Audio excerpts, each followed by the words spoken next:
เรื่องอุปสิงคะปุพพชาดกว่าด้วยเรื่องคนดีไม่ควรทำความชั่วแม้นิดหน่อยในเรื่องนี้ถ้าขึ้นหัวเรื่องมาแบบนี้ก็ดูจะธรรมดาธรรมดาแต่ความหมายของเรื่องนี้ก็จะมุ่งความหมายไปที่คนดีไม่ควรทำชั่วแม้กระทั่ง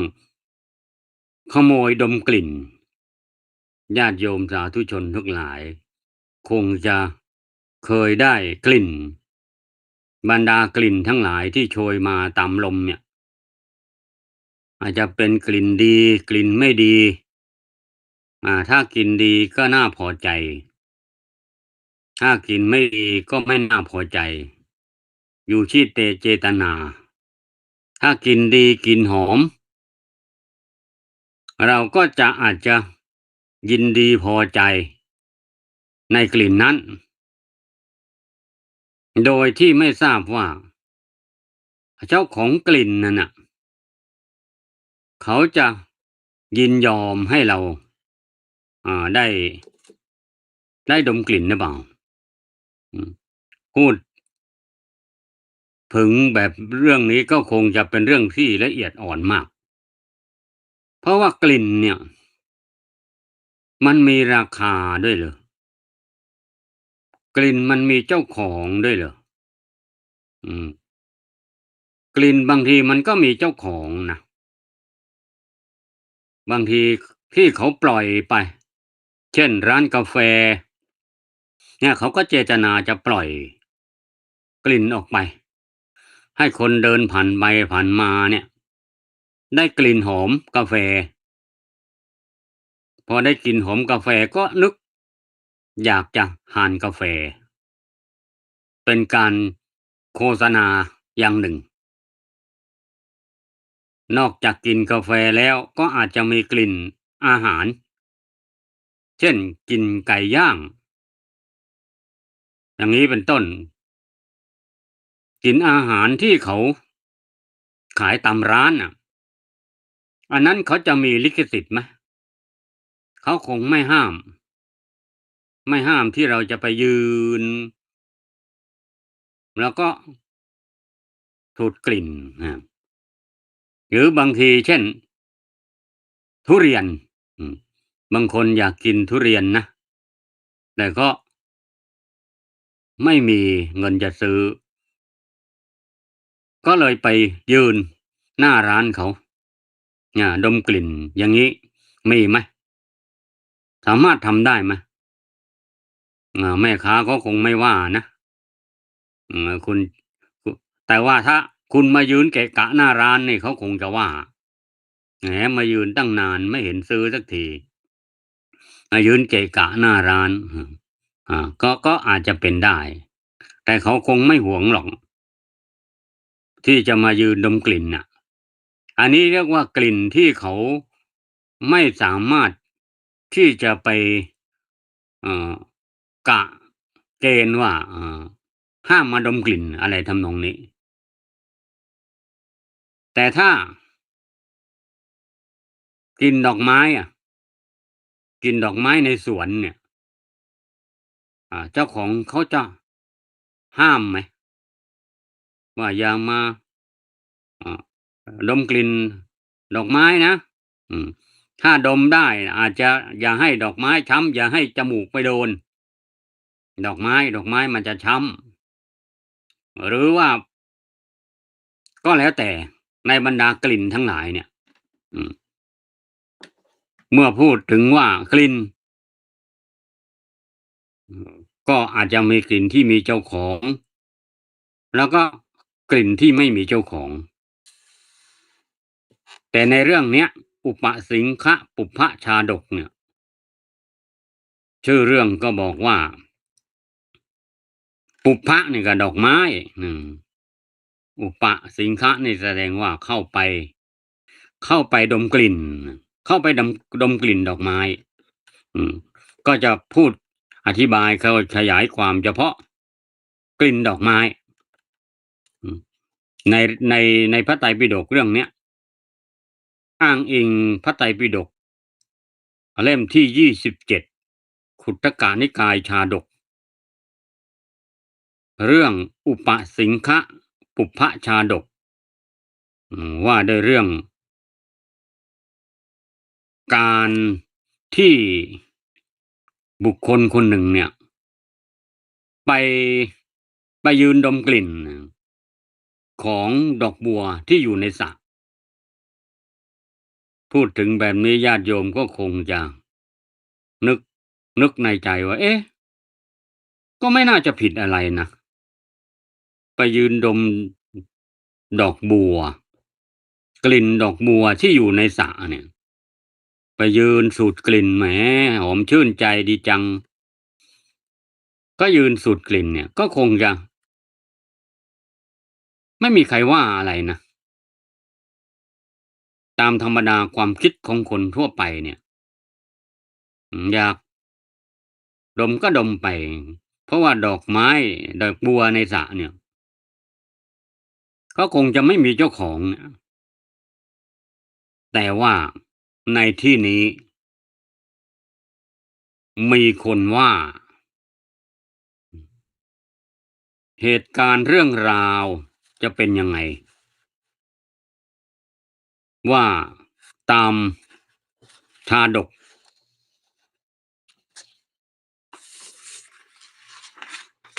ภาษาบาลีข้อ948ความว่าอนังคนัสสะโปสัสสะนิจจังสุจิขเวทิโนวาลกะมัตตะปาปัสสะอภามัตตังวะขายติไปดูอรรถกถาเมื่อต้องการทราบเรื่องราวว่าเหตุการณ์เป็นยังไงอรรถกถามีข้อความว่าพระศาสดาเมื่อประทับอยู่ณพระวิหารเชตวันทรงปรารภภิกษุรูปใดรูปหนึ่งจึงตรัสเรื่องนี้ในคราวครั้งนั้นภิกษุรูปนั้นเมื่อออกจากพระเชตวันมหาวิหารไปอาศัยอยู่ป่าแห่งหนึ่งในโกศลรัฐวันหนึ่ง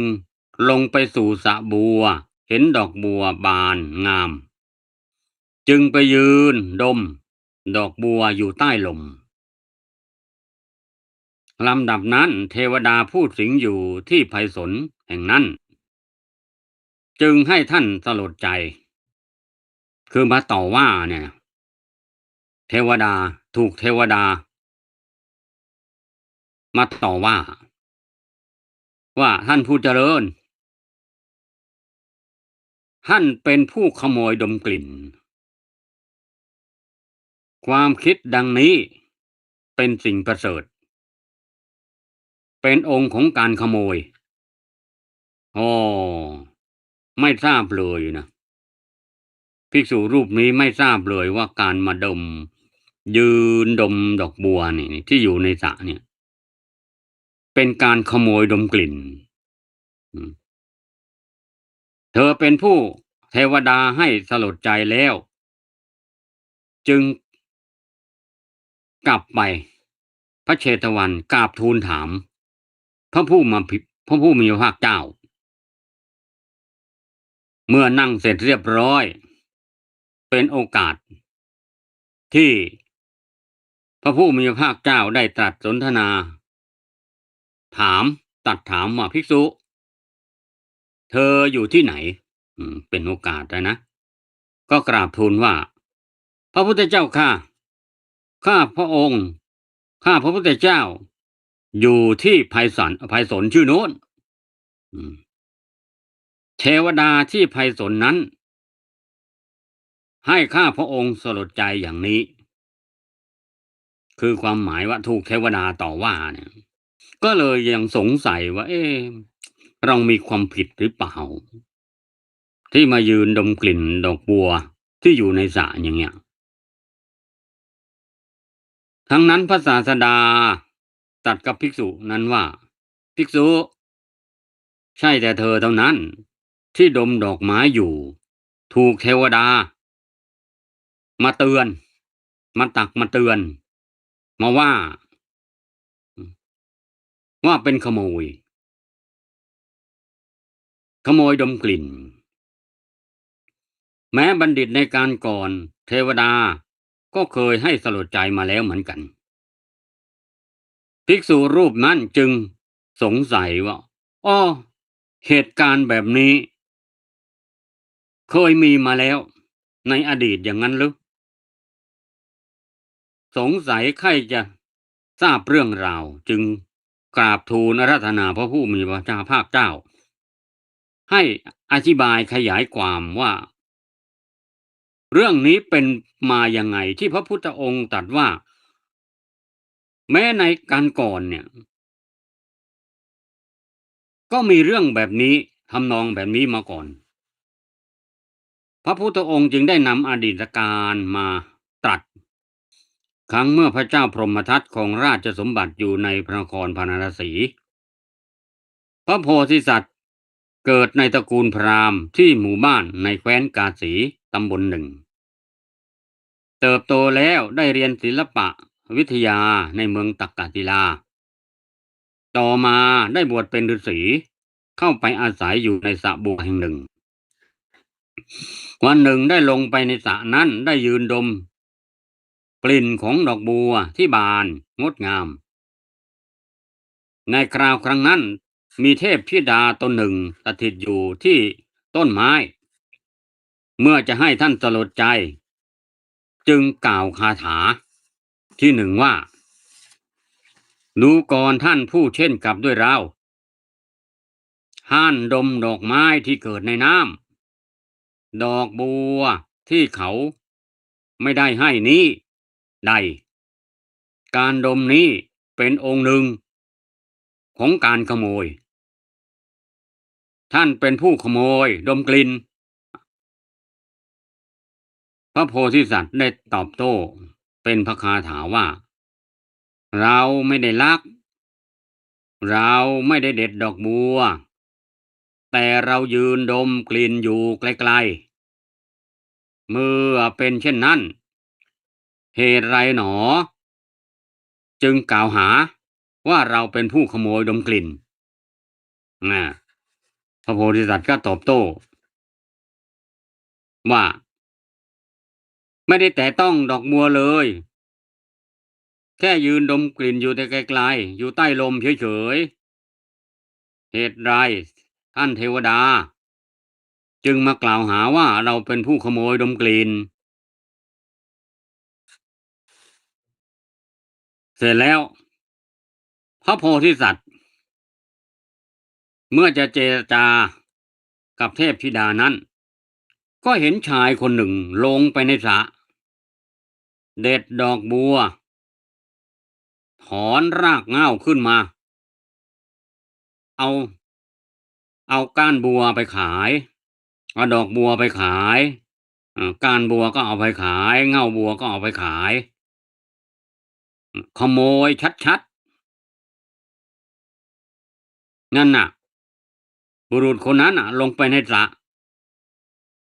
ไปถอนต้นบัวขึ้นมาขุดเหง้าเลยเอาไปทั้งดอกทั้งสายบัวทั้งเหง้าบัวเอาไปหมดเลยขโมยเอาไปใส่รถไปเหตุไฉนท่านจึงไม่ว่าเขาเล่า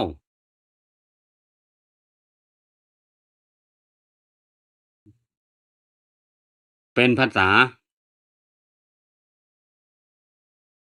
เป็นภาษาคล้ายๆเป็นคาถา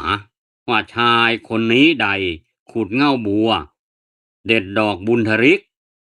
ชายคนนี้นั้นเป็นผู้มีการงานเลอะเทอะอย่างนี้แต่เหตุไรจึงไม่มีใครว่าเขาเลยเทวดาก็กราบลำดับนั้นเทวดาเมื่อจะบอกเหตุ แก่พระโพธิสัตว์นั้นจึงกล่าวพระคาถาที่สี่ว่าชายผู้มีธรรมหยาบดาดดื่นแล้วเปื้อนบาปเหมือนผ้าอ้อมข้าพระเจ้าจึงไม่มีคำพูดอะไรในเรื่องนั้นแล้วข้าพระเจ้าควรเพื่อจะว่ากล่าวท่านได้สำหรับคนผู้ไม่มีกิเลสเพียงดังเนินมีปกติแสวงหาความสะอาดเป็นนิดบาปมีประมาณเท่าปลายขนทรายจะปรากฏแก่ท่านมีประมาณเท่ากลีบเมฆเลยทีเดียวญาติโยมสาธุชนทั้งหลาย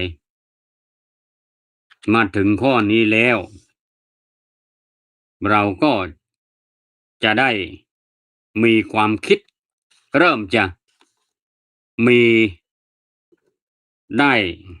ได้ความแตกต่างกันบ้างแล้วและเหตุการณ์แบบนี้ก็อาจจะมาเปรียบเทียบกับเหตุการณ์ปัจจุบันว่าคนกลุ่มหนึ่ง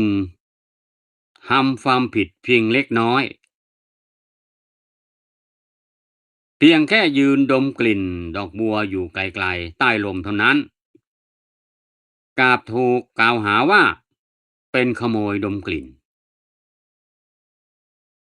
อีกคนหนึ่งเห็นต่อตาจะเห็นต่อหน้าเห็นซึ่งหน้าลงไปในสระบัวถอนต้นบัวหอมพังเงาขโมยชัดๆแต่พระดาไม่ไปต่อว่าเขาเป็นเพราะเหตุไรเทวดาก็เลยให้เหตุผลว่าท่านอย่าเอาตัวเองไปเปรียบเทียบกับเขาท่านเป็นผู้มีศีลบริสุทธิ์ท่านเป็นผู้มีกิเลสเพียงดังเนินเป็นผู้แสวงหาทำเป็นเครื่องสะอาดสำหรับท่านการยืนดมกลิ่นดอกไม้ที่เขาไม่ได้ให้ก็ถือว่าเป็นขโมยแล้วส่วนบุคคลคนนั้นน่ะอย่าไปกล่าวถึงเขาเลยเขาไม่คู่ควรที่เราจะไปว่ากล่าวเขาเพราะว่าเขาเป็นผู้มีธรรมหยาบคือเป็นคนบาปถึงเขาจะไปลงไปถอนดอกบัวในสระเนี่ยเขาก็ไม่มีความผิดเพราะดอกบัวในสระเนี่ยไม่มีเจ้าของเป็นของสาธารณะใครๆก็มาถือเอาได้สำหรับคนทั่วไปสำหรับคนใจบาปหยาบช้าทำบาปมากมายเราก็ไม่คู่ควรที่จะไปเตือนเขาไม่ควรจะไปว่าเขาเพราะเขาไม่คู่ควรกับคำตักเตือนของเราเทวดาจึงไม่ตักเตือนญาติโยมสาธุชนทั้งหลายภูมิธรรมต่างกันเอามาเปรียบเทียบกันไม่ได้เทวดาให้เหตุผลว่าท่านเป็นผู้มีศีลเป็นผู้มีการงานสะอาดเป็นผู้อ่าไม่มีกิเลสเพียงดังเนินที่ภาษาบาลีว่าอนังคนัสสะเนี่ยเป็นผู้ไม่มีกิเลสเพียงดังเนินอย่างที่คาถาที่ยกขึ้นในเบื้องต้นว่าอานังคนัสสะโปสัสสะเนี่ยนิจจังสุจิขเวสิโนเนี่ยท่านสำหรับคนที่ไม่มีกิเลสเพียงดังเนินมีปกติแสวงหาทำเครื่องสะอาดเป็นนิดบาปเท่าประมาณปลายขนทรายมีบาปนิดเดียว ก็ปรากฏเหมือนเห้าก้อนเมฆสำหรับคนใจบาปหยาบช้าเขาจะทำชั่วทำบาปทำกรรมเทวดาก็บอกว่าไม่คู่ควรที่เราจะไปกล่าวกับเขาไม่คู่ควรที่เราจะไปตักเตือนเขาไม่มีคำอะไรที่จะต้องไปกล่าวกับเขาเขาไม่คู่ควรกับคำพูดของเราญาติโยมสาธุชนทั้งหลายเนี่ยถ้าเราเตือนถ้าเราเห็นเขาเป็นคนดีพอตักเตือนได้เราจึงตักเตือนเขาเพราะเขาเป็นคนมีคุณธรรมที่จะฟังคำตักเตือนของเราได้คู่ควรในคำตักเตือนของเราส่วนคนใจบาปหยาบช้าเมื่อเรามองเห็นเขาทำบาปก็ไม่คู่ควรเลยแม้แต่จะชายตามองอย่าไปมองเขาอย่าไปยุ่งกับเขานี่เทวดานะจึงไม่อยากจะยุ่งเลยอ้าวถ้าพูดว่าเราเป็นคนสมมุติว่าเราเป็นคนนะเราไปตักเตือนคนที่ใจบาปหยาบช้าเนี่ยดีไม่ดีเขาก็จะย้อนเอาเราเจ็บว่าคุณมาตักเตือนฉันทำไมมันเรื่องอะไรของคุณเล่านะฉันจะเป็นขโมยฉันจะเป็นขโจรแล้วมันเรื่องอะไรของคุณล่ะนะจึงบอกว่าเราภูมิธรรมคนที่ปฏิบัติธรรมเนี่ยมีภูมิธรรมสูงส่งจะตั้งข้อสังเกตว่าครูบาอาจารย์เนี่ยจะตักเตือนบรรดาลูกศิษย์ลูกหาเนี่ยเมื่อเห็นว่าเขาเป็นลูกศิษย์ที่ดีเชื่อฟังคำสอนของเราครูบาอาจารย์จึงสอนจึงตักเตือนจึงถ่ายทอดวิชาความรู้ให้เขาถ้าเห็นว่าเขาเป็นผู้พอจะตักเตือนได้เขาจึงตักเตือนแต่เมื่อตักเตือนแล้วไม่เชื่อไม่ฟังไม่นำพาไม่นำมาปรับปรุงแก้ไขครูบาอาจารย์จะไม่พูดเลยไม่ตักเตือนเลยไม่สอนเลยถ้าใครโดนแบบนี้นะหนักนะหนักแล้วอาการหนักแล้วอาจารย์ไม่สอนอาจารย์ไม่พูดอาจารย์ไม่ตักเตือนนี่หนักแล้วแสดงว่าเราเป็นผู้อาจารย์ทิ้งแล้วเป็นที่ครูบาอาจารย์ทิ้งแล้วในสำนวนเขาบอกว่าไม่สอนแล้วเลิกสอน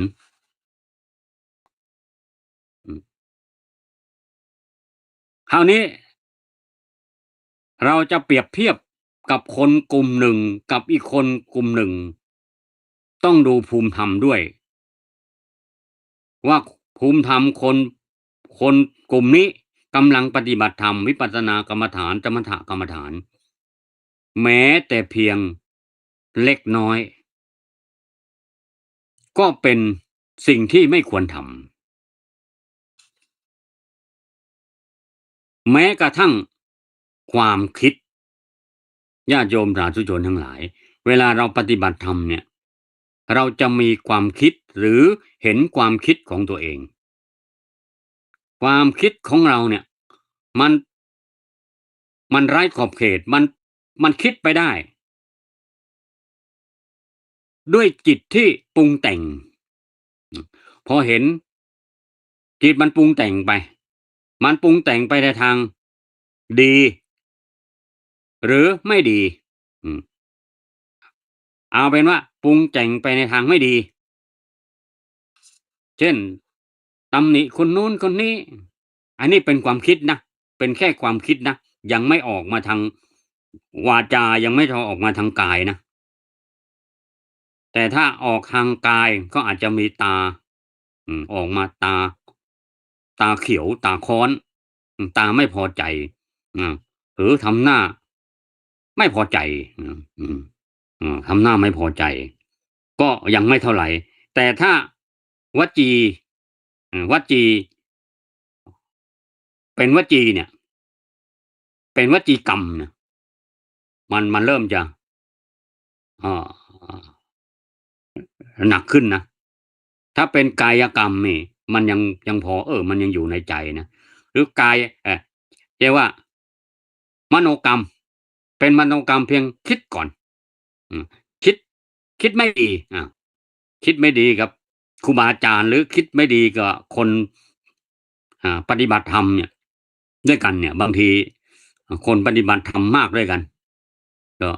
ไม่พอใจคนนั้นคนนี้พูดรบกวนเนี่ยทำเสียงรบกวนทำไมเขาต้อง ทำไมเขาต้องคุยอืมครูบาอาจารย์ไม่ให้คุยทำไมเขาถึงต้องคุยเนี่ยเราอารมณ์เสียแล้วเพราะว่าเสียงเขาเนี่ยมันรบกวนเราอันเนี้ยอารมณ์เสียแล้วอันนี้มโนกรรมเกิดขึ้นแล้วอืมทำไมเขาต้องทำเสียงดังแต่ทำเสียงดังเนี่ยเขาไม่ได้คุยแต่เขาทำเสียงดังอืมบางทีทำอะไรก๊อกแก๊กก๊อกแก๊กหยิบกล่อง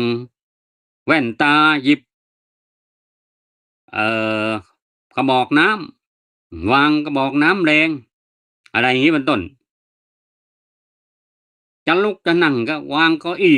ยกเก้าอี้ครูดลากไปอย่างเงี้ยทำให้เกิดเสียงดังทำให้ประทุษร้ายจิตใจเราแล้วทำไมเขาต้องทำเสียงดังไม่เกรงอกเกรงใจกันบ้างเลยนะเออแหมเป็นผู้ปฏิบัติธรรมน่าจะอย่างงั้นอย่างงี้น่ะนั่นแหละมโนกรรมเกิดขึ้นแล้วไม่พอใจแล้วมโนกรรมเกิดขึ้นแล้วไม่เป็นไรนั่งกำหนดเฉยไปหนักเข้าเริ่มมอง เริ่มมองตาค้อนเริ่มตาค้อนเริ่มมองค้อนแหละมองค้อนอันนี้ออกมาแล้วพอคิดในใจทำไมเขาไม่ทำไมเขาทำเสียงดังอะไรเงี้ยรบกวนอันนี้คิดในใจหนักเข้าเริ่มมองตาค้อนแหละนะนี่ออกมาทางกายกรรมแล้วมองตาค้อนมองด้วยท่าทางไม่พอใจอืมอันนี้เป็นกายกรรมแล้วจากมโนกรรมมาเป็นกายกรรมแล้ว ถ้าเกิดว่ามันเป็นวจีกรรมขึ้นมาเมื่อไหร่เนี่ยมันจะเรื่องใหญ่เลยนะมันจะเรื่องใหญ่นะไปว่าเขาอาไปว่าเขานี่คุณทำไมทำเสียงดังล่ะทำไมคุยกันล่ะอะไรอ้าวเดี๋ยวมีเรื่องอืม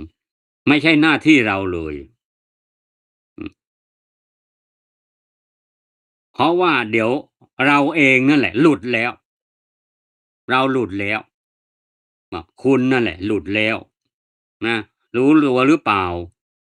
ว่าคุณน่ะหลุดแล้วสติหลุดแล้วอืม มันเป็นเรื่องของเขา มันไม่ใช่เรื่องของเรานะเราจะไปว่าเขาปฏิฆะมันเกิดในใจเราต่างหากนะ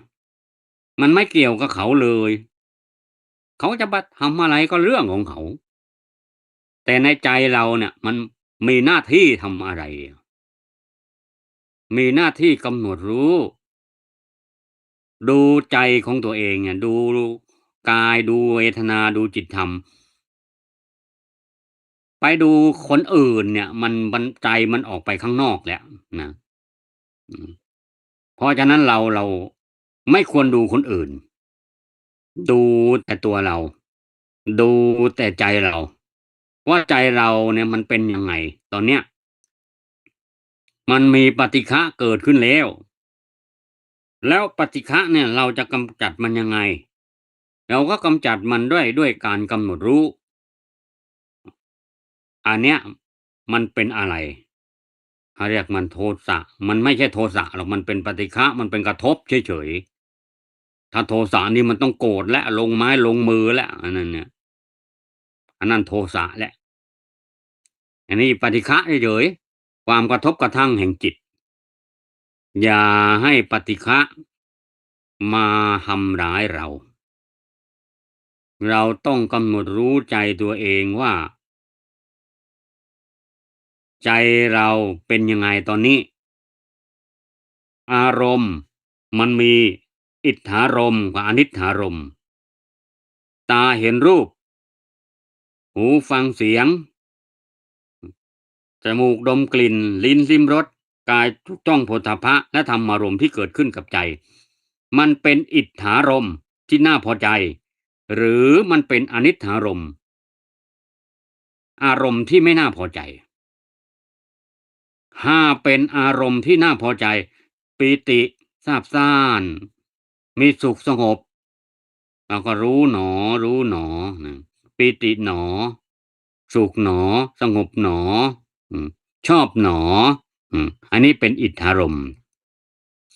ถ้าเป็นอนิทธารมณ์ไม่ชอบหนอนะไม่ชอบหนอเบื่อหนอไม่พอใจหนออ่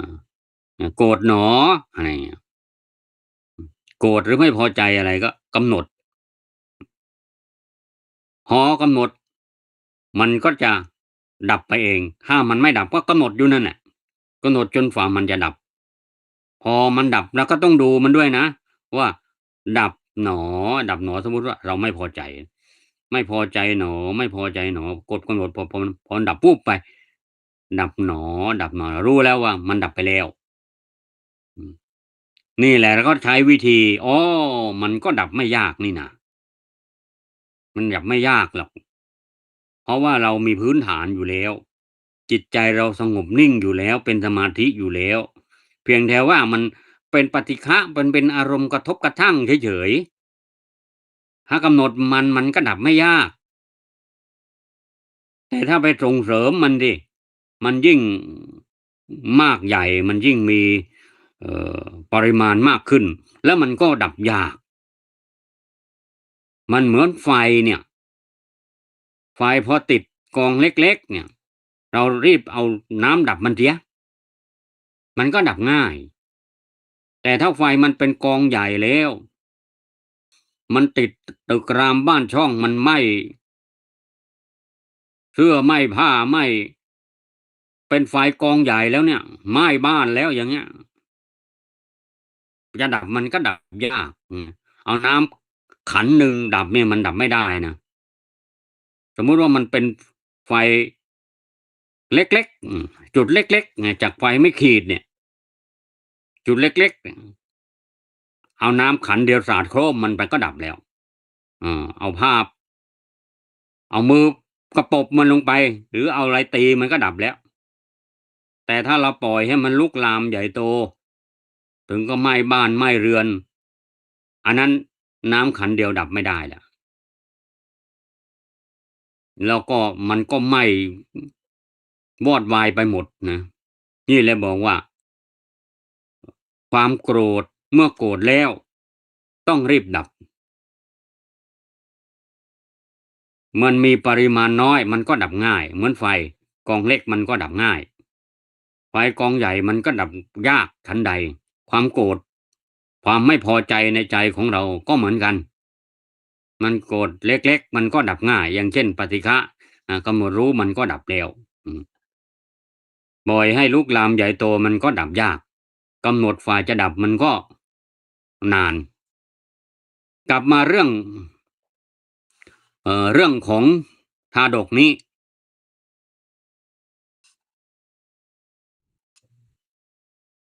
ในเมื่อเทวดาให้เหตุผลว่าท่านท่านเป็นผู้มีศีลเป็นผู้มีการงานสะอาดเป็นผู้มีกิเลสเพียงทางเดินไปปาดแล้วแสวงหาทำเครื่องสะอาดเป็นนิดเราจึงเตือนท่านว่าไม่ควรทำเช่นนั้นพระโพธิสัตว์สลดใจได้ความสังเวช บอกอ้อนี่เราไปตอบโต้เทวดาว่าที่บุคคลนั้นน่ะเราแค่ยืนดมกลิ่นเทวดาก็มาต่อว่ามาตักเตือนแล้วส่วนคนคนนั้นน่ะลงไปถอนต้นบัวมาทั้งเง่าเลยเทวดาก็ไม่ว่าอะไรเทวดาก็ว่าเออเขาเป็นคนใจบาปหยาบช้าไม่ควรที่เราจะไปว่ากล่าวตักเตือนเขาแต่ท่านเนี่ยเป็นคนดีมีศีลธรรมเราจึงเตือนท่านว่าไม่ควรทำเช่นนั้นอ้อได้สติก็ตอบโต้เทวดาเป็นคาถาว่าท่านผู้ควรบูชายักษ์ผู้ควรบูชาท่านรู้จักข้าพเจ้าแน่นอนท่านอนุเคราะห์ข้าพเจ้านะตักเตือนข้าพเจ้านะเป็นการท่านรู้จักเราดีท่านจึงตักเตือนเราขอท่านจงตำหนิเราอีกถ้าท่านเห็นโทษชนิดนี้ของเราขอท่านจงตักเตือนเราอีกบอกว่าพระโพธิสัตว์บอกอ้อท่านต้องรู้จักเราแน่นอนเลยท่านรู้ว่าเราเป็นใครมีภูมิธรรมขนาดไหนท่านจึงมาตำหนิเราในสิ่งที่ไม่ควรทำท่านทั้งอนุเคราะห์เราเหลือเกินขอท่านจงตำหนิเราอีกถ้าท่านเห็นโทษแบบนี้ของเราขอท่านจงตำหนิเราอีกก็ขอบใจที่เตือนท่านอนุเคราะห์เราจึงได้เตือนเราถ้าท่านเห็นโทษแบบนี้ของเราอีกขอท่านเตือนเราอีกได้นะเทวดาตอบว่าข้าพเจ้าไม่ได้อาศัยท่านเลี้ยงชีพทั้งเราก็ไม่ได้เป็นลูกจ้างของท่านภิกษุตัวท่านเองควรจะรู้กรรมที่เป็นเหตุให้ไปสุคติได้ความหมายของเทวดาว่าเออเราไม่ใช่กินเงินเดือนท่านนะเราไม่ได้กินค่าจ้างท่านนะเราไม่ได้เป็นเอ่ออาศัยท่านเลี้ยงชีพอะสรุปคือเราไม่ได้เป็นลูกจ้างท่านจะมาคอยตักเตือนเราก็ไม่ใช่หน้าที่นะที่จะมาเฝ้าดูมาตักเตือนท่านก็ตัวท่านเองนั่นแหละก็จงรู้ว่าอะไรควรอะไรไม่ควรแล้วก็เราไปแล้วนะเตือนแค่นี้แหละไปแล้วไม่มาคอยเฝ้าดูจ้องจับผิดท่านอยู่หรอกถ้าเตือนแค่นี้แหละก็ไปแล้วไม่มาเฝ้าดูอยู่หรอกอาแล้วเขาก็ไปพระโพธิสัตว์ก็ได้โอวาทจากเทวดาก็ตั้งใจปฏิบัติฌานให้เกิดขึ้นเป็นถึงไปเกิดในพรหมโลกพระศาสดาขั้นทรงนำพระธรรมเทศนานี้มาแล้วทรงประกาศสัจธรรมทั้งหลายทรงประชุมชาดกในที่สุดแห่งธรรมภิกษุนั้นดำรงอยู่ในพระโสดาปัตติผลจบชาดกนี้แล้วภิกษุรูปนั้นน่ะบรรลุเป็นพระโสดาปัตติผลประชุมชาดกว่าเทพธิดาในครั้งนั้นได้กลับชาติมาเกิดเป็นพระอุบลวรรณาเถรีในบัดนี้ส่วนดาบทในครั้งนั้นได้เป็นตถาคตคือองค์พระศาสดาสัมมาสัมพุทธเจ้าของเรานั่นเองญาติโยมสาธุชนทั้งหลายเรื่องแบบเนี้ยมีแต่พระพุทธเจ้าเท่านั้นที่ทำได้เพราะว่าภิกษุรูปเนี้ยไปเจอเขากับตัวเองเลยไปปฏิบัติธรรมในไพศาลไพศาลก็แปลว่าป่าอันเป็นป่าไม้ทึบอะมันก็มีสระบัวอยู่ในดงนั่นน่ะก็ไปยืนดมกลิ่นดอกบัวอยู่ใต้ลมก็คงหอมชื่นใจเนี่ยชอบแบบนี้คราวนี้ถ้ากลิ่นเนี่ยเราชอบเนี่ยไปเดินไปยุมกลิ่นเนี่ยโดยปกติทั่วไปแล้ว ถ้าเป็นสามัญชนคนธรรมดาทั่วไปเนี่ยก็คิดว่าก็ดอกบัวมันก็เป็นของธรรมชาติเป็นของสาธารณะไม่มีเจ้าของแต่ประการใดเราจะไปยืนดมกลิ่นก็ไม่น่าจะผิดอะไรถ้าเป็นคนธรรมดาสามัญชนทั่วไปก็คงเป็นเช่นนั้น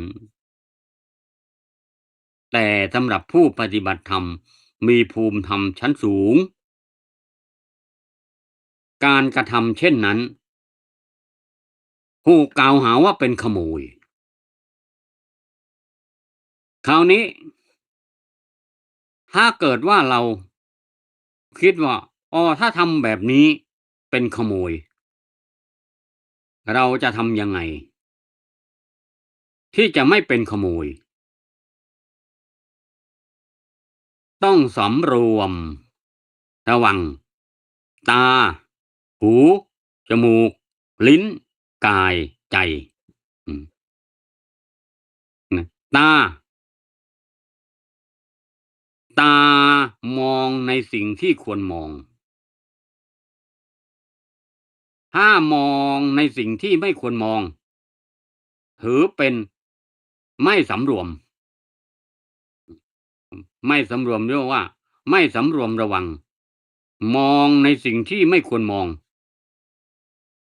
ก็อาจจะถูกกล่าวหาว่าเป็นขโมยได้นี่สำหรับผู้ปฏิบัติธรรมผู้มีคุณธรรมชั้นสูงนะสำหรับคนทั่วไปก็บอกก็คนว่าเอ้าก็ไม่เห็นเขาห้ามไว้นี่ไม่ให้มองนะคนธรรมดาทุสามัญชนทั่วไปไม่ต้องพูดถึงในที่นี้ในที่นี้พูดถึงเฉพาะผู้ปฏิบัติธรรมผู้มีภูมิธรรมชั้นสูงเท่านั้นว่าขโมยดมกลิ่นกลิ่นดอกบัวเนี่ยนะอยู่ในสระเนี่ยเขาไม่ได้ให้เทวดาเขาบอกว่าเขาไม่มีใครให้นะท่านก็ไปยืนดมกลิ่นแสดงว่าพอใจในกลิ่นหอมดอกบัวเนี่ยไปยืนใต้ลมมีเจตนาที่จะไปดมกลิ่นใช่ไหมไปยืนใต้ลมแล้วก็ดมกลิ่นดอกบัวมีเจตนาใช่ไหมเลยถูกกล่าวหาว่าเป็นขโมยดมกลิ่นห้าอ้าวถ้าจะไม่ให้เป็นขโมยจะทำยังไงเล่าเทวดาก็ต้องกำหนดรู้ว่าได้กลิ่นหนอได้กลิ่นหนอกลิ่นมันเป็นยังไงพอใจก็พอใจหนอเสร็จแล้วก็ไม่มายืนดมกลิ่นอยู่ตรงนั้นก็ไปปฏิบัติธรรมนั่งกำหนดเสร็จแล้วว่าพอได้กลิ่นปุ๊บก็ได้กลิ่นหนอพอใจหนอแล้วก็ไปเลยไม่ใช่ไปยืนดมกลิ่นอยู่ตรงนั้นนี่แสดงว่าเป็นความบกพร่องแล้วอันนี้อ้าวนี่จมูกนะจมูกหูอะหูได้ยินสิ่งที่ไม่ควรฟังเช่นเรากำลังปฏิบัติวิปัสสนากรรมฐานใครพูดอะไรใครนินทาใครเราไม่ควรฟัง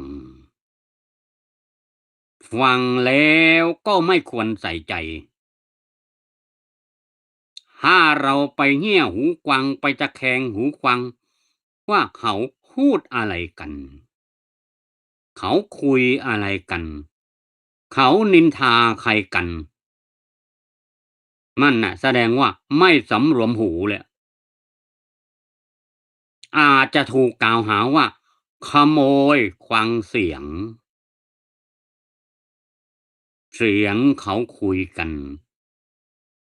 เขานินทากันเนี่ย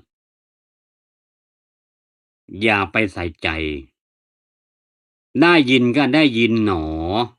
แต่แล้วก็อย่าใส่ใจ เดี๋ยวจะถูกกล่าวหาว่านี่คุณมาตะแคงหูกวางฉันคุยกันทำไมคิดว่าฉันจะนินทาคุณเหรออ้าวเดี๋ยวมีเรื่องนะนะอย่าไปตะแคงหูกวางไม่ต้องสนใจก็จะพูดจะคุยอะไรก็เรียกว่าปิดหูปิดตาทำเหมือนคนหูหนวกตาบอดได้ยินก็เหมือนไม่ได้ยินเห็นก็เหมือนไม่เห็นเนี่ยลักษณะของผู้ปฏิบัติธรรมต้องปิดหูปิดตาปิดปากอืมปิดจมูกด้วยนะปิดจมูกไม่ใช่เอามือปิดจมูกนะหายใจไม่ออกปิดจมูกหมายความว่าได้กลิ่นอะไรก็ต้องสำรวมระวังได้กลิ่นหอมก็จะไปยืนดมได้กลิ่นเหม็นก็จะไปทำหน้าเย่รังเกียจโอ้ยคนนี้ไม่อาบน้ำเลยเหม็นจังเลยเนี่ยก็แสดงว่าไม่สำรวมจมูกอะดิปฏิฆะเกิดขึ้นแล้วกลิ่นเขาจะเหม็นหรือเขาจะหอมมันก็เป็นเรื่องของเขาเราไม่ต้องไปใส่ใจ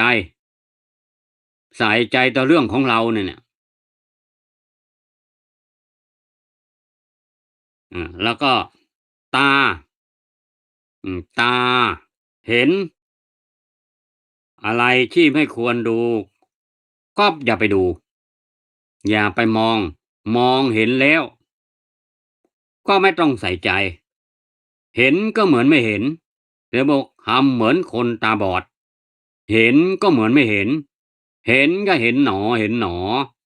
แล้วก็ไม่ต้องใส่ใจถ้าใส่ใจมันจะเป็นยังไงมันก็ปรุงแต่งต่อบางคนนั้นเป็นอย่างนั้นคนนี้เป็นอย่างนี้จิตมันจะปรุงแต่งต่อไปอีกไม่จบไม่สิ้นถ้ามันไปคิดมันไปปรุงแต่งมันไปเห็นแล้วก็ไปยินดีนะยินดีสวยก็ยินดีพอใจก็ปรุงแต่งไม่พอใจก็ปรุงแต่งอีกอะอืมแสดงว่าก็ไม่ได้สำรวมตานี่ไม่สำรวมตาก็อาจจะถูกกล่าวหาว่าแอบมองคุณเนี่ยแอบมองฉันเหรอแอบมองฉันทำไมอาแล้วก็อาจจะถูกต่อว่าเป็นขโมยแอบมองเขาอืมหูได้ยินเสียงแอบฟังฉันทำไมขโมยขโมยแอบฟังคนอื่นเขาพูดฉันไม่ได้พูดกับคุณสักหน่อยคุณมาขโมยแอบฟังเนี่ยเป็นขโมยถูกกล่าวหาว่าเป็นขโมยดมกลิ่นก็เหมือนกันอ่าดมกลิ่นมันเป็นยังไงดีหอมไปยืนดมอยู่นั่นแหละไม่ได้ยินดีพอใจก็ไม่ได้ต้องกำหนดพอใจหนอพอใจหนอแล้วก็ไม่ต้องใส่ใจแล้วไปเลยเดินไปเลยไม่พอใจล่ะก็ไม่พอใจหนอเหม็นหนอนี่ไม่พอใจก็ไม่ต้องไปทำไม่ต้องไปว่าเขาหรอกก็กำหนดรู้ไปไม่พอใจก็กำหนดรู้ไปเรียกว่าสำรวมตาหูจมูกลิ้นอืมลิ้นล่ะลิ้นก็กินอาหารอร่อยยินดีพอใจต้องกินอย่างนั้นต้องกินอย่างนี้อาก็ไม่สำรวมลิ้นเนี่ยแหละถ้าไม่อร่อยก็ไม่พอใจหงุดหงิดงุนง่านไม่พอใจไม่อร่อยอืมอาจจะไปว่าอาจจะว่าไม่คนทำอาหารดีกว่าไม่อร่อยอะอืมอ้าวคุณเป็นผู้ปฏิบัติธรรม จะไปว่าเขาทำอาหารไม่อร่อยได้ยังไงอย่างนี้เป็นต้นคุณก็ควรกำหนดรู้พอใจก็รู้ไม่พอใจก็รู้อร่อยก็รู้ไม่อร่อยอร่อยก็ไม่ยินดีไม่อร่อยก็ไม่ยินร้ายอืมเนี่ยลิ้นนี่มันก็ร้ายเหมือนกันนะลิ้นเนี่ยเวลามันอยากกินโน่นอยากกินนี่เนี่ยมันก็ทำให้เราเนี่ยจิตใจฟุ้งซ่านไปเหมือนกันมันก็ปรุงแต่งไปเรื่อยเนี่ยนั่นน่ะเรื่องลิ้นเนี่ยมันต้องรวมๆลิ้นรวมกายกายก็อย่าคะนึกอย่าจะเคลื่อนจะเหินจะเดินอะไรก็สำรวมระวังอืมเวลาร้อนอืมโอ้โฮอากาศร้อนจังเลยบ่นร้อนอืมอืมอันนี้ก็ไม่สำรวมกายอีกอะหนาวจังเลยหนาวก็บ่นก็ไม่สำรวมกายอีกอะอืมร้อนก็กำหนดร้อนหนอหนาวก็หนาวหนอใจล่ะใจคิดอะไรคิดอะไรเนี่ยมันก็สุดที่จะห้ามนะบางทีคิดไปเอ๊ะคิดได้ยังไงคิดไปได้ยังไงปรุงแต่งไปถ้าปกติธรรมดาเนี่ยเราจะไม่เห็นหรอกเราจะไม่เห็นความคิดของตัวเองเนี่ยแต่พอไปกำหนดยุบหนอพองหนออานั่งหนอถูกหนออะไรอย่างเงี้ยนะพอจิตมันนิ่งจิตมันสงบนะมันเห็นมันเห็นใจของเราเองว่าใจของเราเนี่ยมันขุ่นมัวนะ ใจของเราเนี่ยมันคิดไปนู่นคิดไปนี่คิดถึงบ้านคิดถึงคนโน้นคิดถึงคนนี้บางทีก็คิดตำหนิคนโน้นคิดตำหนิคนนี้ตำหนิแม้กระทั่งตัวเองตำหนิตัวเองว่าโอ้เรานี่ไปทำนู่นทำนี่มาในอดีตนะไม่ควรเลยบางทีนี่ร้องไห้โฮออกมาเลยนะเพราะว่าไปนึกถึงการกระทำในอดีตที่มันไม่ดีมันผิดมันพลาดอย่างร้ายแรงอะไรก็ไม่รู้แหละ ถึงกับมอยโฮออกมาเลยนั่นก็เราก็อย่าไปสนใจเขาเลยอย่าบอกเอ๊ะเขาเป็นอะไรร้องไห้โฮทำไมอะไรเงี้ยเพิ่งรู้ว่าอันนั้นแหละคือสภาวะเขากำลังเห็นในสิ่งที่เป็นอดีตของเขาถ้าอย่าไปสนใจเขามันไม่ใช่หน้าที่เรานะอืมเขาจะร้องไห้เขาจะหัวเราะเรื่องของเขาอันนั้นเป็นสภาวะของเขามันไม่เกี่ยวกับเราอย่างงี้เป็นต้นแล้วเรื่องใจเนี่ย ก็ต้องคอยสำรวมระวังพอดีคิดแหมคนนี้นี่เป็นอย่างงั้นอย่างงี้นี่ถ้าคิดไม่ดีนะกำหนดเลยคิดหนอคิดหนอคิดหนอนะว่าเรากำลังคิดไม่ดีกำหนดคิดหนอคิดหนอคิดหนออย่าไปคิดไม่ดีกับใครตอกหนักอย่าให้มันคิดต่อนะต้องกำหนดตัดมันเสียตัดกระแสมันเสียอย่าให้มันคิดต่ออย่าให้มันปรุงแต่งต่อมันไม่ดี มันเป็นอกุศลกรรมทางใจเรียกว่ามโนกรรมนะกายกรรมวจีกรรมมโนกรรมล่วงเกินทางใจล่วงเกินทางใจใครก็ไม่รู้นะบางทีก็ล่วงเกินครูบาอาจารย์ก็มีล่วงเกินทางใจมันเกิดขึ้นได้เมื่อรู้ดังนั้นแล้วจึงต้องรีบตัดให้มันดับโดยเร็ว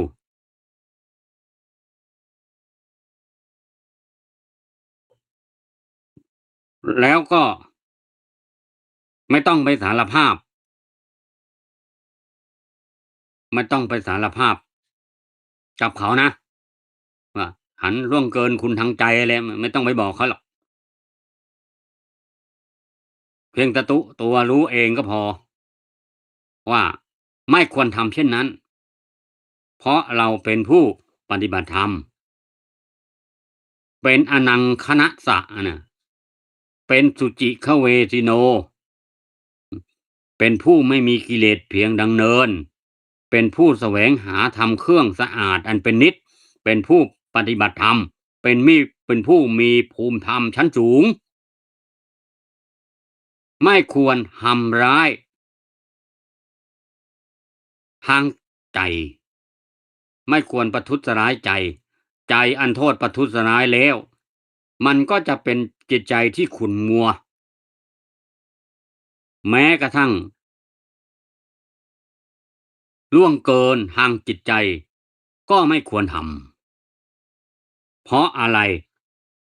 เพราะว่าท่านเป็นผู้มีภูมิธรรมชั้นสูง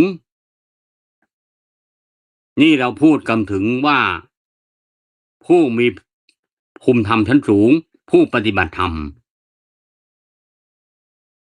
แม้แต่ล่วงเกินทางใจก็ไม่ควรทำบาปเพียงเล็กน้อยก็ไม่ควรทำอย่างคาถาเนี่ยที่เขาบอกว่าบาปแม้เพียงปลายขนทรายย่อมปรากฏแก่ท่านผู้แสวงหาทำเครื่องสะอาดเปรียบเหมือนก้อนเมฆมันใหญ่เบ้อเริ่มเทิ่มเนี่ยบาปเล็กน้อยนิดเดียวเพียงแค่จุดเดียวมันก็ปรากฏใหญ่เบ้อเริ่มเทิ่มสำหรับผู้ปฏิบัติธรรมผู้ที่มีการงานสะอาดผู้ที่จะเจริญสมถะวิปัสสนาบาปนิดเดียวก็มีไม่ได้ทำไม่ได้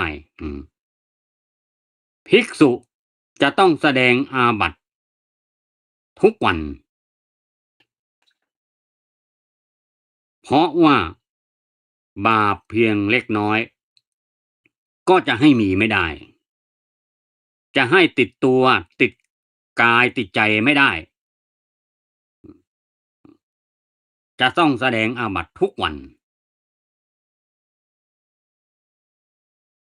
เพราะว่าอย่าให้บาปแม้เพียงเล็กน้อย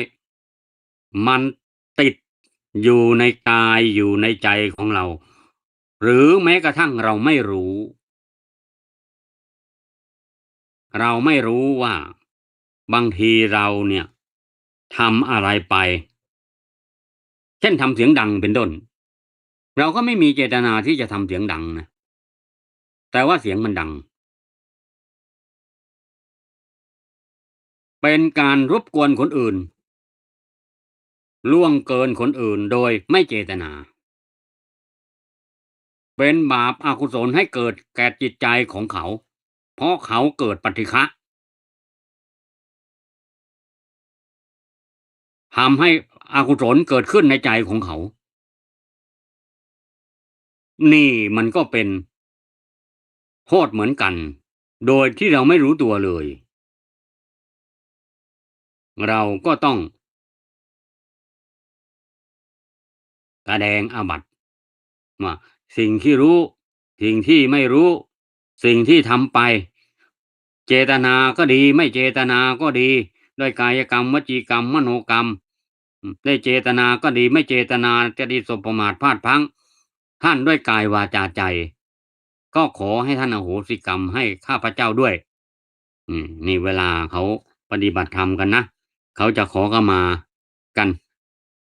หรือบางทีเราสงสัยว่าเอ๊ะเมื่อวานนี้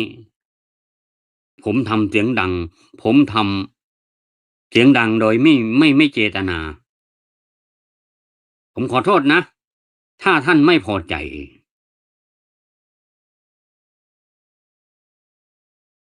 องค์นั้นบอกว่า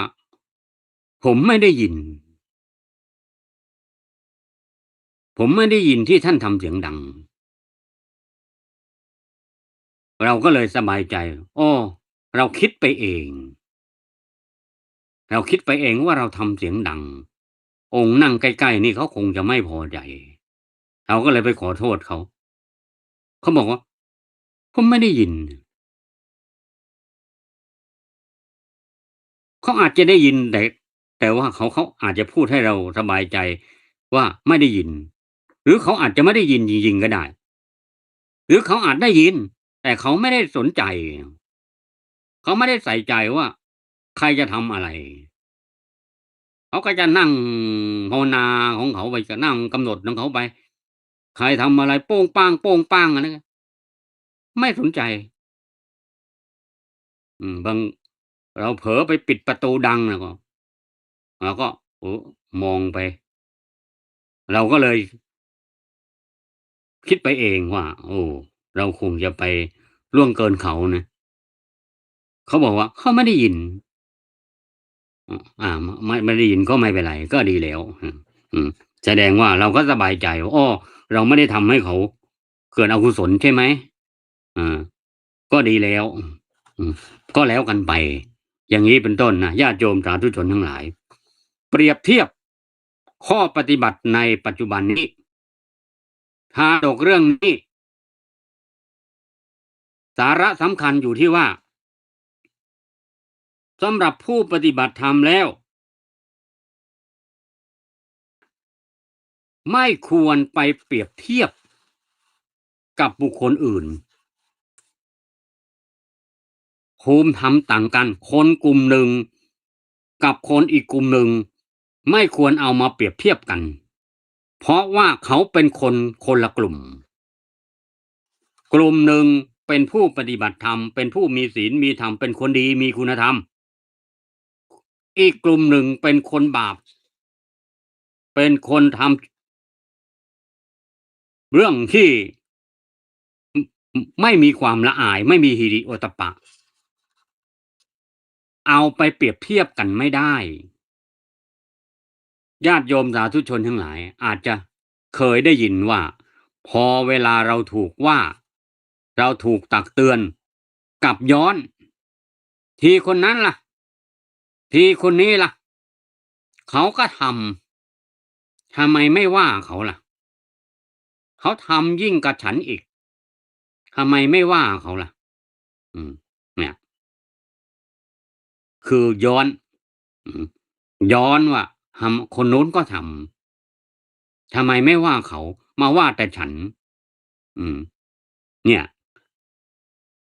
คนภูมิธรรมต่างกันอย่าเอามาเปรียบเทียบกันในปัจจุบันเนี่ยก็เหมือนกันคนอีกกลุ่มหนึ่งก็อย่าเอาไปเปรียบเทียบกับอีกกลุ่มหนึ่งเพราะว่าเขาก็มีหน้าที่การงานที่เขาก็เป็นอีกแบบหนึ่งส่วนเขาเป็นโจรเขาเป็นคนลักเป็นขโมยไม่ต้องไปพูดถึงเขาเลยไม่ต้องมาเปรียบเทียบเลยคนนั้นน่ะทิ้งไปเลยอย่าไปสนใจเขาเลยเปรียบเทียบกันไม่ได้ทั้งที่การกระทำเหมือนกันเราทำผิดนิดเดียวกับถูกต่อว่าถูกตักเตือนส่วนเขาทำผิดน่ะเห็นต่อหน้า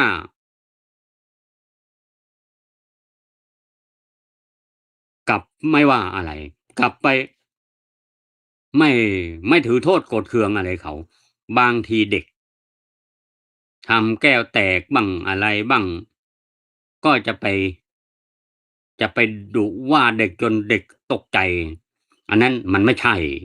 นั่นเขาเป็นเด็กเขาไม่รู้เดียงสา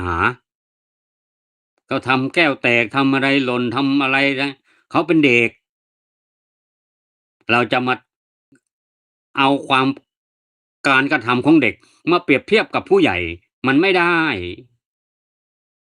ฉันใดก็ฉันนั้นเหมือนกันคนที่มีคุณธรรมมีภูมิธรรมชั้นสูงก็ควรมีวิธีปฏิบัติในกรอบของผู้ปฏิบัติ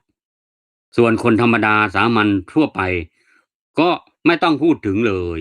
ญาติโยมสาธุชนทั้งหลายชาดกเรื่องนี้เนื้อหา หลักใหญ่ใจความที่ได้น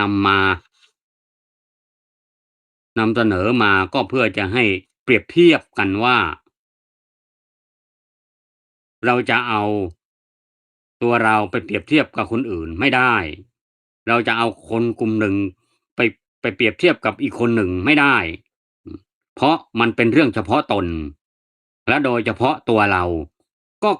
ก็ควรจะทำตัวให้ดีสำรวมตาหูจมูกลิ้นกายใจสำรวมระวังด้วยสติเพราะเราเป็นผู้ปฏิบัติธรรมในฐานะเป็นผู้ปฏิบัติธรรมบาปเพียงเล็กน้อยก็ไม่ควรทำมีผู้ตักเตือนแล้วมาไข้ครวญว่าอ้อนี่มันไม่ควรทำใช่ไหมก็จริงดังที่เทวดาว่าก็ปรับปรุงตัวเสียใหม่อ้าวเมื่อเขาว่ามันไม่ควรเราก็อย่าไปทำอย่างนี้เป็นต้นญาติโยมสาธุชนทั้งหลายเมื่อได้ฟังอุปสิงคะปุพพชาดกเรื่องนี้แล้วก็คงจะพอได้ความคิดได้สาระสาระสิ่งละอันพนละน้อยบ้างไม่มากก็น้อยเอาไปปรับปรุงในชีวิตประจำวันของเราญาติโยมสาธุชนทั้งหลายถ้าได้ฟังแล้วเป็นบุญเป็นกุศลก็อนุโมทนาสำหรับการบรรยายธรรมในวันนี้ก็พอสมสมัยได้เวลาขออำนวยอวยชัยให้ญาติโยมสาธุชนทั้งหลายมีความสุขมีความเจริญมีสุขภาพพลานามัยแข็งแรงเจริญรุ่งเรืองก้าวหน้าในหน้าที่การงานเจริญในจตุรพิธพรชัยทั้ง4ประการคืออายุวันนะสุขะพละปฏิภาณธนสารสมบัติธรรมสารสมบัติงอกงามไพบูรณ์ในธรรมะขององค์สมเด็จพระศาสดาสัมมาสัมพุทธเจ้ายิ่งขึ้นไปเทิน